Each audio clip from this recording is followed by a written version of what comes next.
ఇచ్చిన హామీలకు కట్టుబడి Kadapa MLA Madhavi Reddy, TDP polit bureau సభ్యులు శ్రీనివాసులు కడప నగరాభివృద్ధికి నిరంతరం కృషి చేస్తుండగా వైసీపీతో పాటు ఆ పార్టీకి కొమ్ము కాసే సాక్షి పత్రిక దుష్ప్రచారం చేయటం తగదని 31, 41, 43 డివిజన్ టీడీపీ ఇన్ఛార్జీలు నయబ్ అఫ్జల్ యూనుస్లు తెలిపారు. షామీరియా బ్రిడ్జ్ పనులు జరిగే ప్రాంతాన్ని వారు పరిశీలించి మీడియాతో మాట్లాడారు. గత ఆదివారం షామీరియా మసీద్ బ్రిడ్జ్, లా కళాశాల బ్రిడ్జ్ నిర్మాణ పనులకు MLA Madhavi Reddy, TDP polit bureau సభ్యులు శ్రీనివాసులరెడ్డి శంకుస్థాపన చేశారని అన్నారు. అయితే ఈ పనులు చేపట్టడాన్ని సహించలేని వైసీపీ నేతలు ప్రజలను తప్పుదారి పట్టించేలా వ్యవహరించడం తగదన్నారు. ఆదివారం రోజున మన షామీరియా లా కాలేజ్ బ్రిడ్జి శంకుస్థాపన మన గౌరవనీయులైన పొలిట్ బ్యూరో సభ్యులు శ్రీనివాసులరెడ్డి గారు మరియు మన కడప విప్ ఎమ్మెల్యే గౌరవనీయ శాసనసభ్యురాలు మాధవిరెడ్డి గారికి ఆదివారం శంకుస్థాపన చేయడం జరిగింది. నిన్నలేక మొన్న సాక్షి పేపర్లో ఒక మ్యాటర్ రాశారు. జనాలు లేకపోవడం, ఖాళీ కుర్చీలు వేయడం, దాని ఫోటో తీయడం, ఇంకొన ముక్కున వేలు వేసుకుని అన్నారు. దేనికి వేసుకున్నారయ్యా మీరు ముక్కున్న వేలు? నాకు అర్థం కావడం లేదు.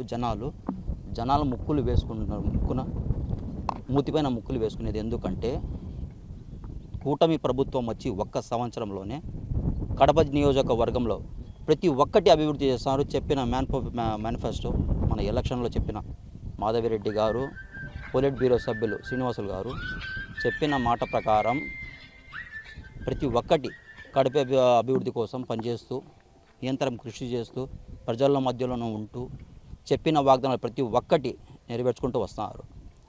ఇప్పుడు షామీరియా బ్రిడ్జ్, లా కాలేజ్ బ్రిడ్జ్ ఎన్నికల మేనిఫెస్టోలో కడప ప్రజలకు వాగ్దానం ఇవ్వడం జరిగింది. వాగ్దానం ఇచ్చినట్టుగానే వచ్చిన సంవత్సరంలోనే మన గౌరవనీయ నారా చంద్రబాబు నాయుడు సార్ దగ్గరికి మన కడప పొలిట్ బ్యూరో సభ్యులు శ్రీనివాసులరెడ్డి గారు మరియు మాధవి మేడం గారు ఎన్నోసార్లు తిరిగి మన సొంత పనులు మనమే చేసుకోవడం కష్టమైన ఈ రోజుల్లో కడప ప్రజల కోసం ఇటు షామీరియా ప్రజలు, అటు 31వ డివిజన్, 41వ డివిజన్, 43వ డివిజన్ జనాల కోసం అతను ఎన్నిసార్లు తిరిగి మన గౌరవనీయులైన పొలిట్ బ్యూరో సభ్యులు శ్రీనివాసులరెడ్డి గారు ఎన్నోసార్లు మన ముఖ్యమంత్రి గారి దగ్గరికి తిరిగి ఆ పని అయిపోయి వస్తే ఈరోజు మీరు జనాలు ముక్కులు వేలేసుకున్నారు అంటున్నారా? ఎలా చెప్తున్నారండి మీరు ఆ మాట? జనాలు ముక్కులు వేసుకుంటారు అనేది ఈ కూటమి ప్రభుత్వం వచ్చిన తర్వాత ఒక్కొక్క పని చేస్తుంటే, అభివృద్ధి చేస్తుంటే షబాష్ అనిపించుకునేలా మేముంటే మీరు చెప్తారు పేపర్లో ముక్కున వేలేసుకున్నారని చెప్పేసి.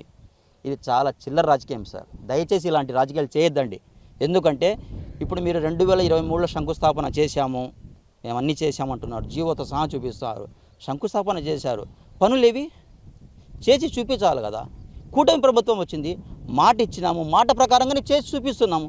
అందులో మీరు ఎందుకు ఇంత ఆశ్చర్యపోవాల్సిన అవసరం ఏముందో, ఎందుకు ప్రెస్ మీట్లు ఇంత పెడుతున్నారు, ఎందుకు అంత హడావిడి చేస్తున్నారో మాకు అర్థం కావడం లేదు. ఎందుకు పని చేస్తున్నామనా, చేసింది చెప్తున్నామనా, చేసేది చూపిస్తున్నామనా? ఇంతలో దీంట్లో అంత అవసరం పడి మీరు మాట్లాడాల్సి ప్రెస్ మీట్లు పెట్టి అవన్నీ చెప్పాల్సిన అవసరం లేదు సార్. ఒక్కసారి మీరు జీవోలు చెప్తున్నారు, జీవోలు చూడండి. 2023లో తెచ్చారంటున్నారు, 2023 తెచ్చేసి ఇది ఏ సంవత్సరం జరుగుతుంది? 2025. మీకు మీ అభివృద్ధి మీ పార్టీ ఆఫీసులు చేసుకునేదానికి 6 నెలలు కేవలం చాలన్నప్పుడు అభివృద్ధి చేసుకునేదానికి మీ ఆఫీసు కడప నగర ప్రజలకు ఎన్ని ఇబ్బందులు అవుతుంటాయి. ఒక మనిషి ముస్లిం మైనార్టీ వ్యక్తి చనిపోయినా, ఒక హిందువై చనిపోయినా, ఒక క్రిస్టియన్ చనిపోయినా వాళ్ళకు పూడ్చిపెట్టడానికి శ్మశానం ఎంత దూరం ఉంది? ఈ పక్క నుంచి ఆ పక్క వెళ్ళాలంటే ఎలా వెళ్ళాలి? వాళ్ళ బంధువులు, వాళ్ళ మనుషులు, ఒక సొంత మనుషులు ఎంత కష్టపడ్డారో ఒకసారి మీరు ఎప్పుడైనా గమనించారా? ఇదే మేనిఫెస్టోలో రవీంద్ర నగర్కు మన షామీరియాల గుర్రాలగడ్డకు వచ్చినప్పుడు మన ఎన్నికల ముందర మేడం గారు కానీ శ్రీనివాసులరెడ్డి గారు కానీ వచ్చినప్పుడు ప్రతి ఒక్క ప్రజల బాధ విన్నారు. ఎందుకు ఈ విధంగా విన్నారు కాబట్టి, చూసినారు కాబట్టి ఈరోజు చేసి చూపిస్తున్నారు. మీరు జీవో పాస్ చేసినారంటారు, బాగానే ఉంది. మీరు ఎందుకు చేయలేదండి? దయచేసి మీరు ఎందుకు చేయలేదు చెప్పండి. ఎందుకంటే చేసింది చూపిస్తున్నాం, చూపించిందే చేస్తున్నాం, చెప్పిందే చేస్తున్నారు. అది మా కూటమి ప్రభుత్వం, మన శ్రీనివాసులరెడ్డి అన్నగారి మాట, మా మాధవక్క మాట. దయచేసి ఈ విషయాన్ని నిజమే ఎప్పుడు, అబద్ధమే ఎప్పుడు. దయచేసి ఇవన్నీ మన కడప ప్రజలు అర్థం చేసుకున్నారు, అర్థం చేసుకుంటారు. ఏమంత మన దేవుని దయ వల్ల మన కడపలో జనాలు అంత తెలివి తక్కువ మనుషులు ఏం కాదు. అందరు చదువుకున్న వ్యక్తులే, గుణవంతులే, అందరికి తెలిసింది, అందరికి జ్ఞానం ఉంది. అందరికీ ఇప్పటి కాలంలాగా పాతకాలంలాగా ఇప్పుడు ప్రపంచం లేదండి. ఇప్పుడు ప్రపంచం మారింది. టోటల్ నెట్వర్క్స్, మన డెవలప్మెంట్ అన్నీ ప్రతి ఒక్కటి ఉంది. నిజం అబద్ధానికి అబద్ధం ఉంది. దయచేసి ఇవన్నీ కడప ప్రజలు అందరూ గమనించగలని విన్నపం చేసుకుంటానండి. అందరికీ నమస్కారం. నిన్న కాక మొన్న మనం ఏదైతే షామీరియా మరియు లా కాలేజ్ బ్రిడ్జ్ శంకుస్థాపన చేశామో దానిపైన ఈ వైసీపీ పార్టీ ఏదైతే రాగ్దాంతం చేస్తూ ఉందో, చీప్ పాలిటిక్స్ ప్లే చేస్తూ ఉందో దాని సందర్భంగా ఈరోజు మాట్లాడదలుచుకున్నాము. ఈరోజు ఒక కార్పొరేటర్ మాట్లాడతాడు, ఎప్పుడో మన లాస్ట్ ఎంపీ ఫండ్స్ తెచ్చినారు దీనికి, అప్పుడు ఫండ్స్ ఇప్పుడు మేము శంకుస్థాపన చేస్తున్నట్టు. ఇది అప్పుడు ఫండ్స్ కాదయ్యా, మీరు చదువుకున్నారా, చదువుకోలేదు, స్కూల్ చదివినారా అర్థం కావడంలా.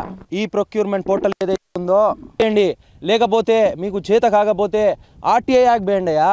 ఆర్టీఐ యాక్ట్ వేస్తే, ఆర్టీఐ యాక్ట్ వేస్తే, రైట్ టు ఇన్ఫర్మేషన్ యాక్ట్ వేస్తే మీకు తెలుస్తుంది కదా చిట్టా మొత్తము. మీరు కార్పొరేషన్ ఫండ్ తీసుకురాలే, కార్పొరేషన్ ఫండ్తో చేయడంలే, ఇది స్టేట్ స్పెషల్ ఫండ్.